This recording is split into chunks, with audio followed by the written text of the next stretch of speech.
Hey guys, the magnets were a huge fail. So we're going to show you what we're going to do today to improve them. The first day we stuck them on, lights work phenomenal. The problem is the magnets weren't strong enough, so if he hit a bump or something, they would roll off and down into the thing.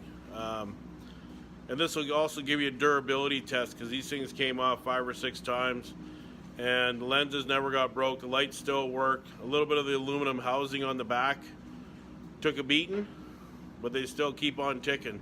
So that just tells you how good these lights are. So I'm going to bring you along and I'm going to show you how we're going to fix this because I don't want to buy bigger magnets. So we found a simple fix that we're hoping it's going to work.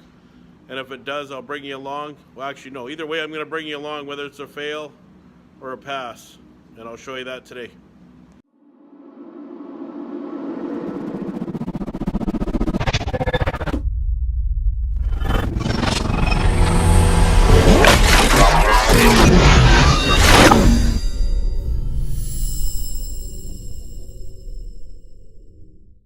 Okay, so this is the problem we had, and we didn't realize this till we went out to go to work. But as Mike will show you, on the top of this, if you get any type of little jar, this thing pops off real easy. So these magnets aren't strong enough for this application. Now the lights on the back had no issues, but these lights up top and the lights, this big one, we had an issue. So what we're gonna do is we're gonna run a bead of silicone around the whole thing, and I'm hoping that's going to stop it from tipping. I don't want to have to go out and buy bigger magnets just because I'm trying to make this work with the dollar figure that we have. So Mike came up with the idea of running silicone all the way around them and then let it cure, and that should stop it because they stick pretty good side to side. It's just that tipping action. It tips off if you hit a bump or bump a curb or hit a snowbank too hard when you're plowing.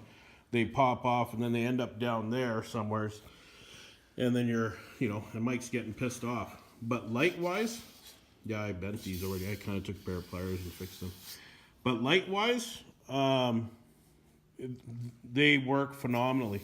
I got some video I'm going to show you guys of Mike working behind a building.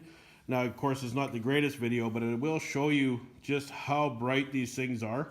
And what I want to do maybe tonight is I'm going to come back and I'm going to show you from inside the cab what the difference is between no lights or just regular lights and then having these things on, and you'll get a better idea from inside the cab. So we're going to get these siliconed up, let them cure, and then we're going to take a look at this later. Just to kind of get this surface clean, we kind of sprayed it all down with brake clean and kind of rubbed it just to make sure there's no, making sure there's nothing that the silicone won't stick on. So we'll let it evaporate, and then we'll silicone this and get it cured, and then we'll test it to see how much flex it's got, and then we'll crank the heat up in here to cure it quicker.